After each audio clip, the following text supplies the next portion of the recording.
하나님의 말씀은 사무엘하 24장 10절부터 17절 그리고 24절 25절을 함께 보시겠습니다. 구약성경 506면에 있습니다.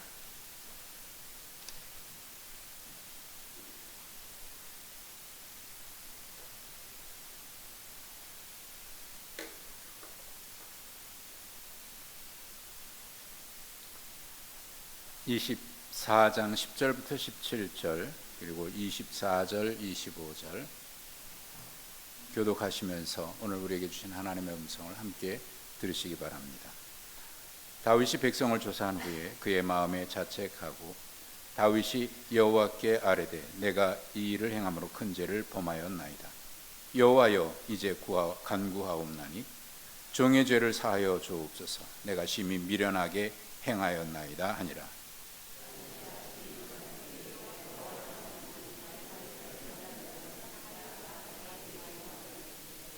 가서 다윗에게 말하기를 여호와께서 이와 같이 말씀하시기를 내가 네게 세 가지를 보이노니 너를 위하여 그 중에서 하나를 택하라. 내가 그것을 네게 행하리라 하셨다 하라 하시니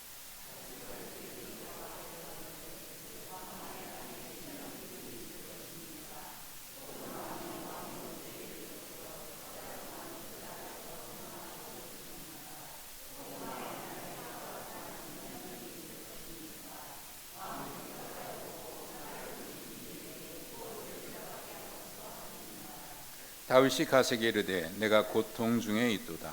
청하건대 여호와께서는 긍휼이 크시니 우리가 여호와의 손에 빠지고 내가 사람의 손에 빠지지 아니하기를 원하노라 하는지라.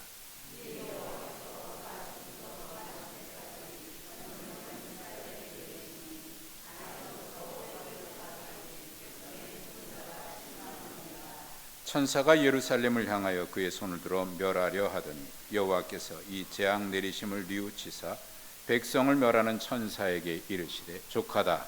이제는 내 손을 거두라 하시니 여호와의 사자가 여부스 사람 아라우나의 타작 마당 곁에 있는지라.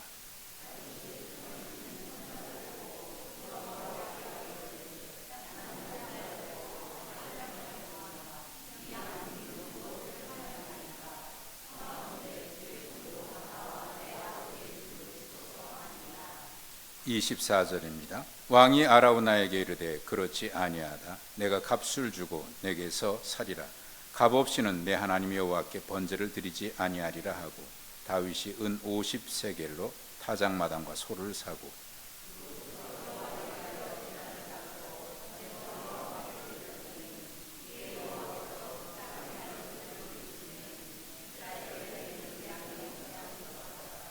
아멘. 한 주 동안 잘들 지내셨습니까? 좌우 앞뒤에 계신 분들 얼굴 보시면서 한번 인사하십시다. 사랑합니다. 축복합니다.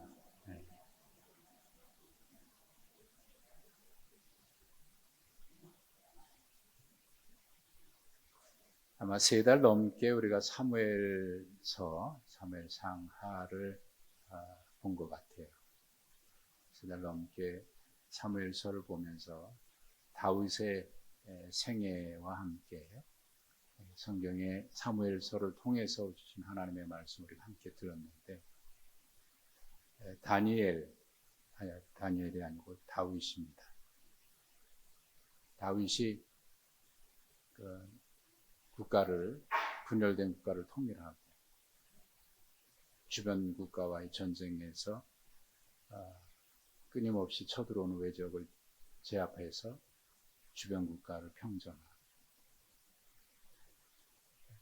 다윗의 이름은 주변에 그 명성이 자자하기 시작했고요. 그 권위에 굴복하는 주변 국가들로 인해서 이제는 평화가 정착이 되고 전쟁이 없는 태평, 말 그대로 태평 시대가 열렸습니다. 그런데 밧세바 사건으로 인해서 다윗의 범죄로 인해서 뜻하지 않게 평화롭던 나라에 소란이 일기 시작하는데 그것은 다윗의 집안에서부터 일어나기 시작한 것. 그리고 급기야는 아들 압살롬이 반란을 일으킵니다. 정말 가슴 아픈 사건이 터지고 말았습니다. 아들 압살롬의 반란으로 인해서 참 얼마나 고통스러웠을까요? 그 다윗의 범죄로 인한 그 값비싼 대가를 치르게 됐습니다. 그리고 그 반란을 이제 진압하고 난 뒤에 또다시 나라에는 이제 안정이 찾아왔고 평화가 정착이 되는 그런 시기입니다. 그러던 어느 날 다윗이 요압을 은밀히 불러서 한 명령을 내립니다. 이스라엘 전체의 인구 조사를 실시하라는 명령. 단에서 브엘세바까지 온 나라를 다니면서 이스라엘과 유다 모든 인구를 조사하라는 것. 나라의 기강을 다시 세우기 위한 조치였을까요? 어쨌든 요압은 이 명령을 따라서 브엘세바에서 단까지 온 나라를 다니면서 인구 조사를 하는데 약 9개월하고 20일, 거의 10개월 가까이 기간이 소요가 됩니다. 조사 결과는 9절에 기록되어 있는 대로 이스라엘에서 칼을 빼는 자가 담대한 자가 80만 명, 유다 사람이 50만 명이라고 보고가 됩니다. 그런데 성경은 갑자기 그 사건 이후에 다윗이 하나님 앞에 자책하면서 기도한 내용을 기록하고 있습니다. 그의 기도는 이렇습니다. 하나님, 내가 이 일을 행함으로 큰 죄를 범했습니다. 하나님, 이제 간구하옵나니 종의 죄를 사해 주십시오. 내가 심히 미련한 짓을 했습니다. 하나님은 다윗의 기도에 응답하지 아니하시고 그 다음날 아침 선지자 갓을 보내서 당신의 뜻을 전하게 하십니다. 아침에 찾아온 갓이 전한 이야기는 이겁니다. 앞으로 이 땅에 7년 동안의 기근이 있거나 아니면 왕이 3년 동안 원수에게 쫓겨 도망 다니게 되거나 사흘 동안 온 땅에 전염병이 창궐하게 될 것인데 그 중에 3가지 중에 왕은 한 가지를 선택하십시오. 어떤 것을 선택해도 참 곤란한 일입니다. 그래서 14절에 보면 다윗이 큰 고통 중에 있다라고 이야기를 했습니다. 아니 무슨 일이 있었기에 인구조사 끝나자마자 다윗이 하나님 앞에 자책하면서 내가 큰 죄를 범했다라고 얘기한 것일까요? 왕으로서 인구조사는 통치 행위 중에 하나일 겁니다. 그런데 왜 갑자기 하나님 앞에 이 일이 있고 난 뒤에 하나님 앞에 큰 죄를 범했다고 얘기했고 하나님은 선지자를 통해서 이 3가지 중에 네가 한 가지를 선택하라 하나님의 징계를 전하는 것일까요? 혹시 우리가 알지 못하는 어떤 숨겨진 의도가 다윗에게 있었을까요? 그리고 그 일을 행한 다음에 갑자기 회개했다면 우리가 알지 못하는 어떤 계기가 있었던 것일까요? 우리는 다윗이 어떤 의도로 인구조사를 했는지 알 수가 없습니다. 다만 이 다윗의 명령을 들은 요압이 왕에게 이렇게 대답한 것에서 우리는 뭔가 유추해낼 수 있습니다. 왕이여, 이 백성이 얼마든지 하나님께서 왕의 백성을 100배나 더하게 할 수도 있습니다. 그런데 어찌해서 이런 일을 행하기를 기뻐하셨습니까? 사실 요압은 우리가 알듯이 영적인 사람이 아니에요. 그의 관심은 어떤 것이 하나님의 뜻에 부합할까 거기에 있지 않습니다. 어떤 일을 행하든지 정치적인 계산이 굉장히 빠른 사람이고 어떻게 하는 것이 자기 앞날에 이익이 될까 거기에 빠른 사람입니다. 그런데 그 사람이 이런 말을 하면서 반대했다면 거기에 다윗에게는 우리가 알지 못하는 어떤 정치적인 의도가 있지 않았을까 하는 생각을 하게 됩니다.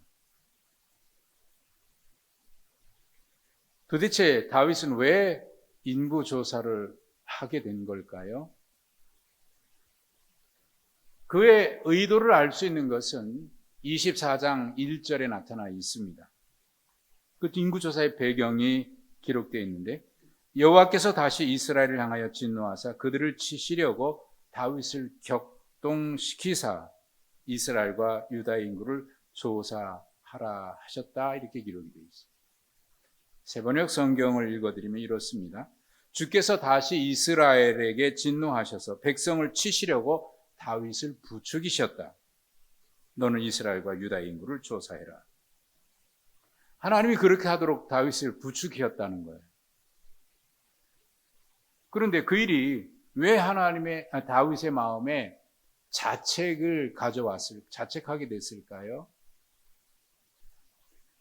그리고 하나님께서 이스라엘에 대해서 뭔가 마음에 들지 않는 것이 있어서 그들을 징계하기 위해서 다윗을 그렇게 하도록 했다면 이 말은 좀 이상하죠. 하나님께서 이스라엘에게 진노할 구실을 찾기 위해서 다윗에게 죄를 짓도록 하게 했다는 말인데, 그렇다면 하나님은 공의롭지도 않으시고 또 사랑이 많으신 하나님도 아닌지요. 그런데 성경을 보다 보니까 역대상 21장 1절에는 다른 말씀이 기록되어 있어요. 이 똑같은 이 사건을 기록하면서 역대상 21장 1절에는 사탄이 다윗을 충동해서 이스라엘을 계수하게 했다, 그렇게 되어 있습니다. 그러면 그렇지, 하나님이 그러실 리가 없지, 사탄이 그렇게 한 것이구나, 뭐 그렇게 넘어가더라도 여전히 풀리지 않는 문제가 있는데, 왜 성경은 한 곳에서는 하나님이 하게 하셨다 그러고 한 곳에서는 사탄이 하게 했다라고 기록한 거예요? 어떤 게 맞고 어떤 게 틀립니까? 그 의문에 대한 대답은 좀 더 뒤에 말씀을 이어가다 보면 풀리게 될 겁니다. 그 전에 우리는 인구조사가 어떤 의미가 있는지를 먼저 살펴볼 필요가 있겠습니다. 성경에는 인구조사에 대해서 본문의 말씀 말고도 다른 곳에 더 기록되어 있는 것이 있습니다. 우리가 가장 먼저 알 수 있는 것은 민수기 1장과 26장에 이스라엘 백성들이 애굽에서 나와서 광야길을 걸어가는 동안 40년 광야길을 걸었죠.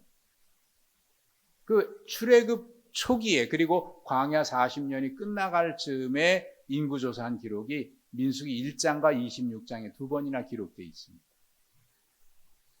그리고 우리가 알 수 있는 인구조사에 대한 내용은 누가복음 2장에 보면 그 당시 로마 황제인 시저 가이사 아우구스투스가 로마 온 땅에 인구조사를 하게 했습니다.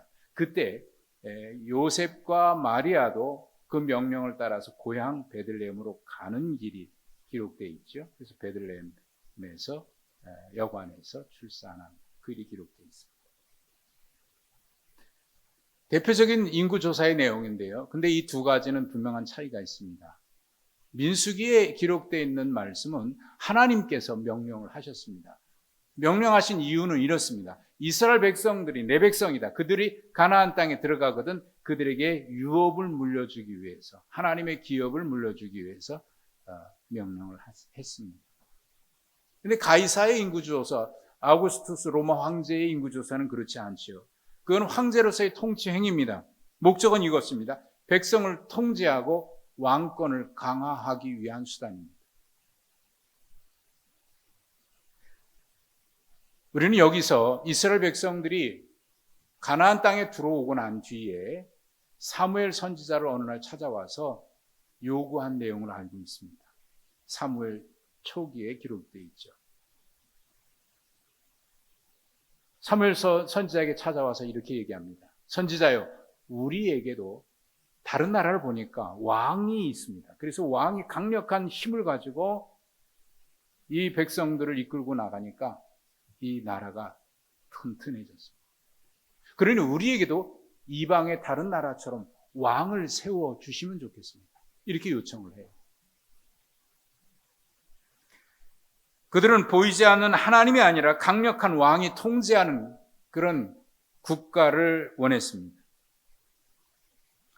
이 일이 있기 전에 사사기 시대의 말미에 이런 일이 있었던 건데, 그럼 사사기 시대에 어떤 일이 있었는지 성경은 사사기 17장 이후에 4번이나 기록한 말씀이 있는데, 그때 이스라엘의 왕이 없어서 백성들이 각각 자기 소견에 좋은 대로 했다라고 되어 있습니다.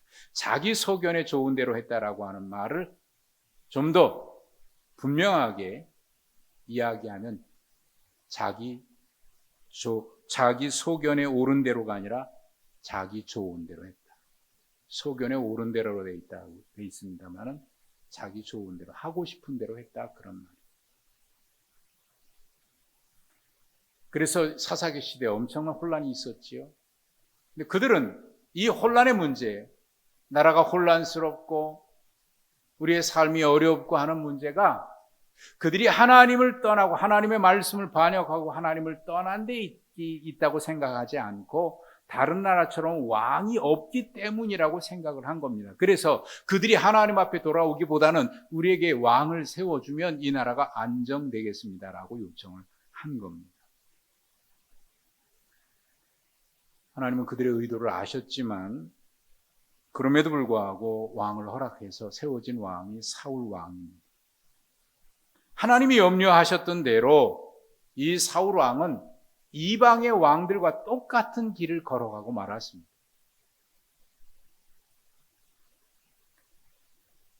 하나님이 명령하신 민수기의 인구조사는 이스라엘 백성들을 애굽에서 이끌어내서 내가 너희의 하나님이 되어주겠다 하는 약속입니다. 내가 너희의 하나님이 되겠다. 내가 너희 하나님이 되겠다는 얘기는 그들을 돌보고 인도하고 마침내 내가 이끌고 너희들 들어가게 한 그 땅에 들어가기까지 내가 너희를 돌보겠다라고 하는 약속입니다. 내가 너희의 하나님이 되어주겠다. 사실 우리가 하나님의 자녀될 만한, 이 바꿔 말하면 하나님이 우리의 하나님 된다는 얘기는 우리를 하나님의 자녀나 하나님의 백성으로 삼아주시겠다는 얘기인데, 우리가 하나님의 자녀 될 만한 그런 모습이 있던가요? 하나님은 말씀하십니다. 내가 거룩하니 너희도 거룩하라. 여러분, 우리에게 그런 거룩한 모습이 있던가요? 그럼에도 불구하고 하나님은 내가 너의 하나님이 되어주겠다라고 약속을 하신 겁니다. 그게 민수기에서 말하고 있는 인구조사에 하나님께서 명령하셨던 의도입니다. 다윗의 인구조사는 그런 차원에서 한 게 아니에요. 이방의 왕처럼 되려고 하는 의도가 그에게 숨겨 있었습니다. 이 백성은 하나님의 왕, 하나님의 백성이 아니라 내 왕이라고 하는 이방의 왕과 같은 그런 의도가 그에게 숨겨져 있던 겁니다. 그래서 다윗의 인구조사는 역대상 21장에서 말씀하고 있는 대로 사탄의 유혹이 맞습니다. 그런데 왜 사무엘하 24장 1절에는 하나님이 그렇게 하셨다고 기록한 걸까요? 여러분, 인간의 모든 죄는 하나님이 원인 제공자가 아닙니다. 우리는 그런 생각을 해요. 뭐 무슨 잘못은 지가 해놓고 하나님이 계시다면 왜 이런 일이 일어나게 놔두냐고 그래요. 그러면 하나님이 그 죄 짓지 않도록 야 하면 안 돼 하고 꽉 붙잡아 놓으면 좋겠습니까? 또 반대로 하나님 왜 자꾸 나에게 간섭하냐고, 제발 간섭하지 말라고, 내 멋대로 사는 게 얼마나 좋겠냐고 자기 하고 싶은 대로, 그게 사사기의 이야기거든요. 인간의 모든 죄는 끊임없이 죄악의 역사인데, 이 모든 죄악의 역사는 하나님이 원인 제공자가 인간의 탐욕 때문에 그런 거고, 또 그 탐욕을 부추기는 사단의 역사는 끊임없이 있는 거예요. 그런데 그럼에도 불구하고 하나님이 여기까지 얼마나 우리를 돌보시고, 왜곡된 인간의 역사에서 우리가 보면 참 나 망하게 생겼다. 그럼에도 불구하고 하나님이 기회를 끊임없이 주시잖아요. 그런 의미를 얘기하는 겁니다. 요한복음 9장에 보면 태어나면서부터 맹인된 사람이 있습니다. 아예 태어날 때부터 앞을 보지 못한 거예요. 사람들은 이야기합니다. 저 사람이 태어나면서부터 저렇게 됐는데 누구 죄 때문일까? 저 사람의 죄 때문일까? 아니면 부모의 죄 때문일까? 아니, 태어날 때부터 그렇게 태어났으면 자기 죄, 그 사람의 죄라고 얘기하는 건 논리적으로 맞지는 않지요? 그럼 부모님의 죄라는 얘기인데, 우리는 일반적으로 그런 이야기, 우리가 알지 못하는 그런 일에 대해서 자꾸 그렇게 얘기합니다. 아, 저 사람이 저렇게 된 건 뭐 누구 탓이야, 누구 탓이야. 여러분, 그거 우리가 판단할 수 있는 얘기 아니잖아요. 우리가 다 알 수 있는 이야기입니까? 우리 세상에는 우리가 이해할 수 없고 우리가 받아들일 수 없는 그런 일들이 얼마든지 많아요. 그런데 그런 일이 있을 때마다 우리는 쉽게 저 사람 때문이야, 누구의 죄 때문이야, 부모의 죄 때문이나 자꾸 전가합니다. 예수님이 제자들도 그런 생각을 가지고 예수님, 저 사람이 그렇게 된 게 자기 죄 때문입니까? 부모의 죄 때문입니까? 하고 예수님께 물으니까 예수님이 이렇게 대답하셨어요. 그 사람의 죄도 아니고 부모의 죄도 아니다. 하나님의 일을 하시기 위함이다. 그러니까 우리는 그럼 하나님이 그렇게 하셨네요? 그렇게 이해를 하는데 그 말씀의 의도는 그게 아니죠. 인간이 볼 때 도저히 절망적인 인간, 태어날 때부터 저렇게 했으니 그는 버림받은 인간 아닙니까? 희망도 없고 그런 사람조차도 하나님은 버리시지 아니하고 그를 통해서 하나님이 하시는 선하신 일들을 이루어 가신다는 얘기가 바로 그 말씀의 의도거든요.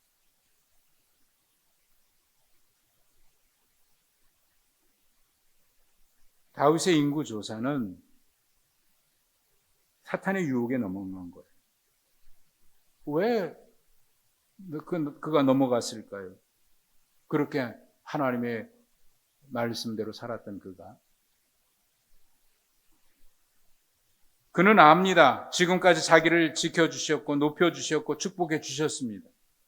그거 분명히 알아요. 그런데 알고 있음에도 불구하고 우리 속에는 끊임없이 꿈틀거리는 죄의 욕망이 있습니다. 일이 잘 되고 나니까 이거 그래도 내가 한 거지. 자기가 높아지고 싶은 마음이 있고 그런 욕망이 있습니다.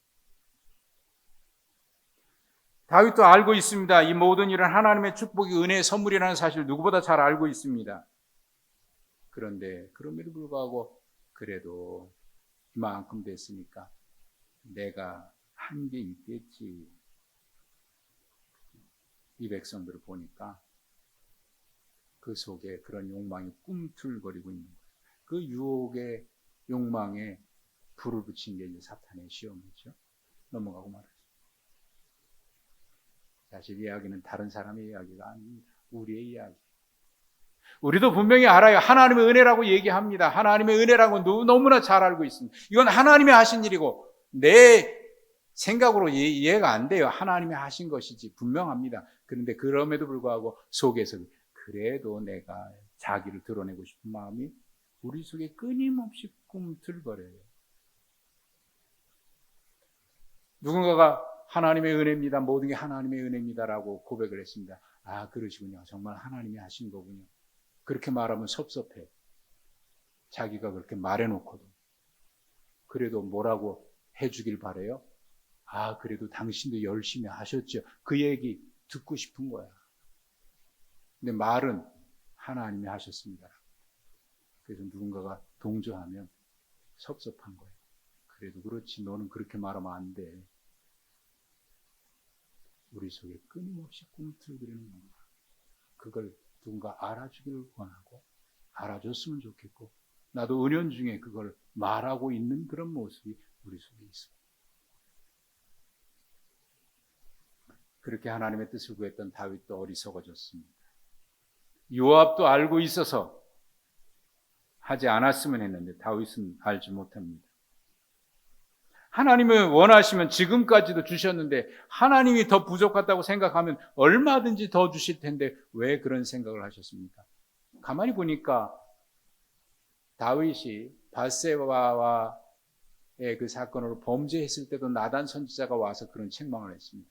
왕이요, 하나님께서 왕에게 주신 것이 얼마나 많은데 그거 만약에 부족했다면 하나님이 그 부족한 것도 더 주셨을 텐데 어찌해서 왕은 하나님의 말씀을 업신여기고 그런 죄를 범했습니까? 그때도 똑같은 말을 나단 선지자에게 들었습니다. 겉으로는요, 왕으로서 당연한 통치 행위인 인구조사라고 그렇게 보이지만 그 속에는 숨겨진 의도가 있었던 겁니다. 그의 인구조사는 하나님이 맡기신 백성이 내 백성이라고 하는 그런 숨은 욕망이 드러난 겁니다. 자신의 힘을 의지하면서 하나님의 도움 없이도 나라를 지킬 수 있다고 생각한 겁니다. 사실 인구조사는 왜 하냐면 징병을 위해서 하거나 세금을 징수하기 위한 수단으로 하는 겁니다. 그런데 오늘 여기서 왜 했을까요?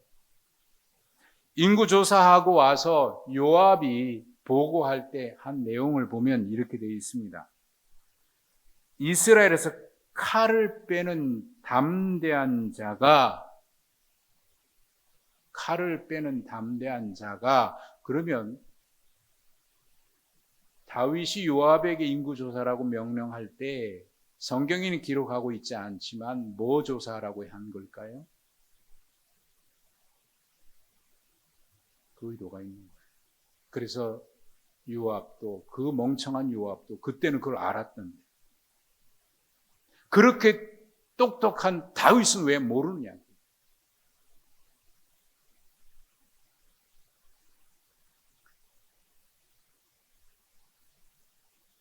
그럼에도 하나님은 다윗을 징계하셔서 다시 내가 너의 하나님이 되어주겠다고 그렇게 긍휼을 베푸신 겁니다. 버리신 게 아니고, 그를 버리신 게 아니고, 그를 내가 너의 하나님 다시 되어주겠다고 그에게 기회를 주기 위해서 징계하십니다.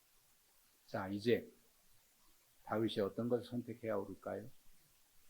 7년 기근, 3년 동안 원수에게 쫓겨다니는 것, 4일 동안, 3일 동안 온 나라에 전염병이 창궐한 것. 어떤 걸 선택할까요? 여러분 같으면 어떤 걸 선택하실까요? 다윗이 고민합니다. 그러다가 이렇게 대답합니다. 여호와께서는 긍휼이 크시니 우리가 여호와의 손에 빠지고 내가 사람의 손에 빠지지 아니하기를 원합니다. 다윗은 이것도 저것도 선택한 게 아니에요. 하나님께 맡기겠다는 거. 어떤 벌을 주더라도 하나님의 손에 맡겠다는 겁니다. 이왕이 힘들지 않은 것, 손해보지 않는 것, 이왕이면 좀 쉬운 것, 이왕마저도 아프지 않은 것, 그런 것을 선택한 게 아니라 어떤 것도 좋으니 달게 받겠다. 단 한 가지 원하는 것이 있다면 사람을 통해서 하지는 마시고 하나님이 직접 해주십시오. 이유는 이겁니다. 하나님은 긍휼이 많으신 분이고 그는 알았기 때문에. 그가 그렇게 대답한 이유 여러분 짐작하시겠습니까? 저는 짐작이 돼요. 지금까지 하나님과 동행하면서 그는 하나님의 어떤 분인지를 경험하고 알고 있습니다. 사망의 음침한 골짜기에도 하나님의 긍휼을 경험했고요. 사방이 둘러싸이는 것 같이 원수에게 갇혀 있을 때도 하나님의 긍휼을 경험했습니다. 다윗이 모든 것을 하나님께 맡긴 이유는 단 한 가지입니다. 하나님은 긍휼이 크신 분이기 때문입니다. 그가 지금까지 신앙생활하면서 경험했던 하나님은 그런 하나님. 그러고 보면 우리도 그렇습니다. 우리가 신앙생활 해오면서 지금까지 걸어오면서 분명히 기억하는 것은 하나님은 긍휼이 많으신 하나님.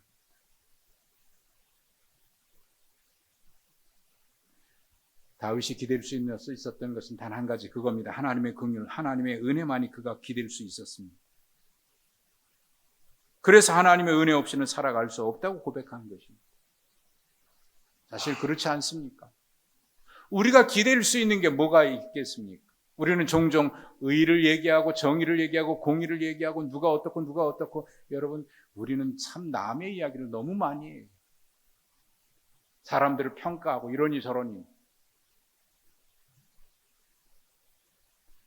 아무렇지도 않게 그렇게 얘기해요.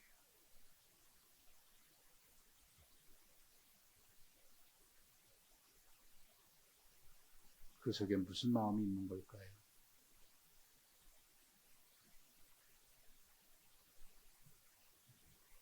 다윗처럼 하나님의 은혜를 경험했던 또 한 성도가 있습니다. 시편 116편인데 거기엔 누구라고 기록되어 있지 않습니다. 그러나 10절에 이렇게 고백해요. 내가 크게 고통을 당하였다고 말할지라도 나는 하나님을 신뢰했다.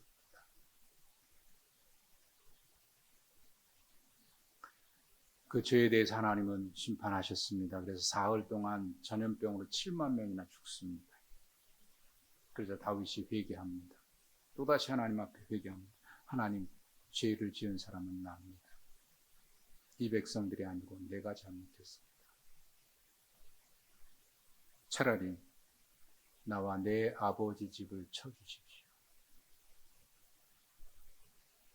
그러자 하나님께서 심판을 집행하는 천사를 중지시킵니다. 왜 하나님께서 그 마음을 바꾸셨는지 성경은 기록하지 않습니다. 그 이유를 우리는 알지 못합니다. 다만 16절에 이렇게 기록되어 있습니다. 여호와께서 이 재앙 내리심을 뉘우치셨다. 그래서 천사에게 얘기합니다. 족하다. 이제 내 손을 거두라.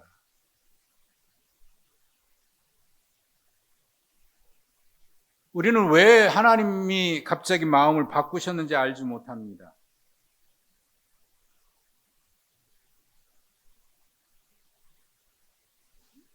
곰곰이 생각해 봤습니다. 이 말씀을 가지고 또 생각해 보고 묵상해 봤습니다. 이게 하나님이 원하셨던 거구나. 나 없이 너 혼자 그 백성들 네 백성이니까 네가 다 알아서 하겠다고? 그는 알았습니다. 그때 그 일을 경험하고 나서 내 힘으로 안 되는구나. 이 백성은 내 백성이 아니구나. 하나님의 백성. 자기조차도 처음에 가졌던 그 마음으로 돌아갑니다. 나조차도 왕이지만 왕이 아니라 하나님 앞에서 미안합니다. 그가 기도했던 게 있습니다. 하나님, 이 백성 잘못한 거 없습니다. 내 죄 때문입니다. 회개하죠. 그게 하나님이 원하셨던 거예요. 그래서 심판이 멈춰집니다. 그리고 보면 한 나라의 지도자나 어느 공동체의 지도자나 굉장히 중요한 겁니다. 그가 어떻게 하나님 앞에 서야 하는가? 하나님, 내 죄 때문에 이 백성이 무슨 죄가 있습니까? 잘못했는데 내가 잘못한 하나님께서 묻으시죠. 내 백성이라고 얘기했다가 힘들면 내 탓 아닙니다. 자기 멋대로 해서 그런 겁니다. 요즘 그런 사람들 많이 있는데 하나님이 기뻐하시는 종은 이런 모습이죠.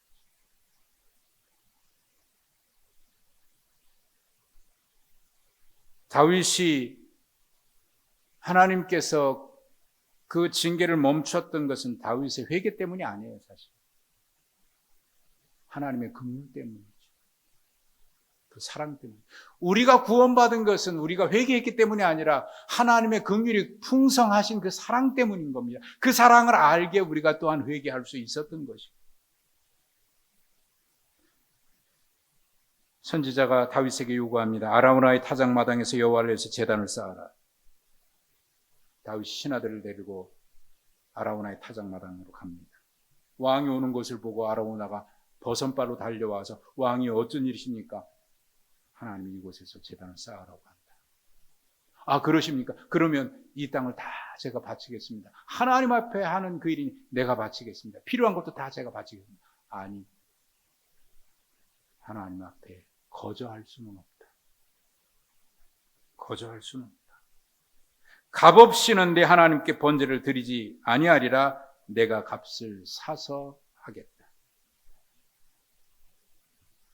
내 돈, 그렇죠? 내 돈, 내 단. 요즘 뭐 그런 말이 있어요. 뭐 얘기할 때 누가 협찬 받아놓고 마치 자기가 산 것처럼 그렇게 하면 큰일 난대요. 그건 내 돈 아니고 협찬 받은 거다. 이건 내 돈으로 한 거다라고 하는 걸 밝혀야 된다. 모르시죠? 유튜브에 그런 말을 여기서 내 돈 뭐라 그러는데 내 뭐요? 내 돈 주고 내가 샀다. 내 돈 내 산. 요즘 말은 하도 줄여가지고 하나님 앞에 거절할 수 없다. 받은 사랑이 큰데 또 거절할 수 없다. 이게 다윗다운 말이에요. 아니, 하나님의 은혜를 아는 성도다운 말이 이겁니다. 거절할 수는 없습니다. 예배는 거절하는 게 아니고 은혜에 대한 감사와 감격으로 하는 것.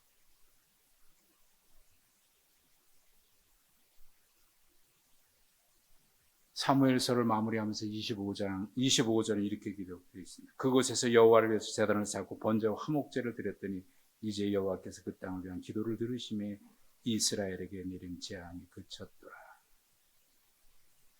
사실 고민도 컸지만 하나님의 은혜는 더 컸지요.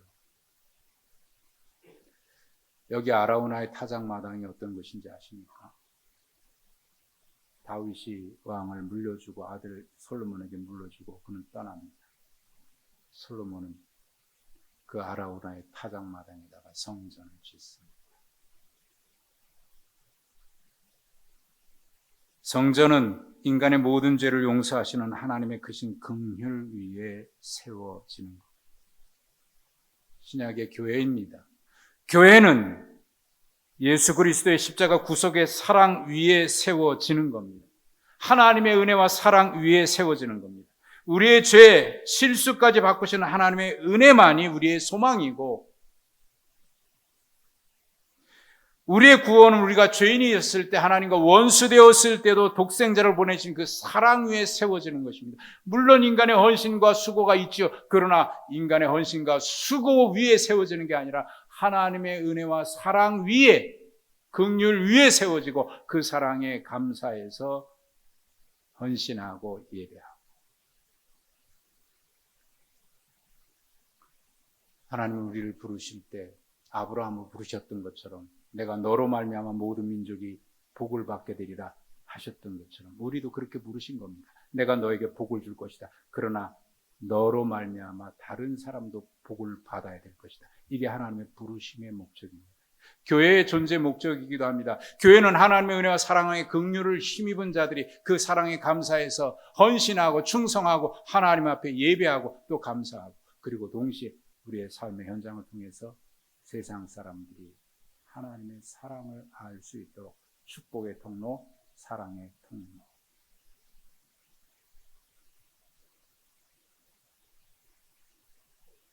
(6월은) 민족의 아픔이 되살아나는, 기억 속으로 되살아나는 그런 아픔이 있었지요. 6월의 첫 주를 시작하면서 그리스도인, 교회, 다윗의 모습을 보면서 그리스도인은, 교회는 왜 존재해야?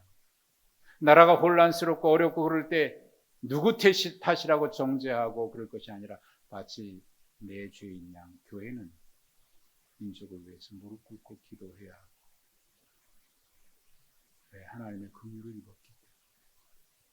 또 성도는 그 일이 있을 때 왜 누가 어떻고 저떻고 누가 안 하고 하고가 아니라 하나님의 긍휼을 입었기에 하나님 진노 중에라도 긍휼을 베풀어 주십시오.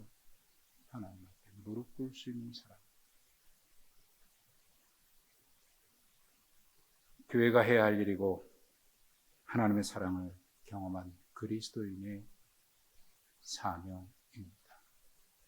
6월 첫 주에 6월을 시작하면서 이달 한 달 동안 나라와 민족을 위해서 기도하며 여러분의 가정의 책임자로 어떤 공동체의 지도자로 서 있다면 하나님, 내 죄 때문입니다. 용서해 주십시오. 긍휼을 베풀어 주십시오. 하나님은 그것을 우리에게 원하고 계십니다. 이달 한 달 동안 나라를 위해서, 가정을 위해서, 교회를 위해서, 어떤 공동체를 위해서 기도할 때 이 다윗의 마음이 하나님이 기뻐하시는 마음인 줄 알고 우리도 하나님 앞에 그렇게 엎드려 살아갈 수 있기를 주님의 이름으로 축복합니다. 하나님 감사합니다. 참 감사합니다. 은혜와 사랑 때문에 이 자리에 있습니다. 그 사랑 받았으니 우리에게 그 은혜 주신 이유를 알아서 우리도 세상 속에 복의 통로, 사랑의 통로로 살아가게 하옵소서. 그래서 우리 때문에 하나님이 긍휼을 베풀어 주시는 그런 교회, 그런 그리스도인으로 살아가게 하옵소서. 예수님의 이름으로 기도하옵나이다. 아멘.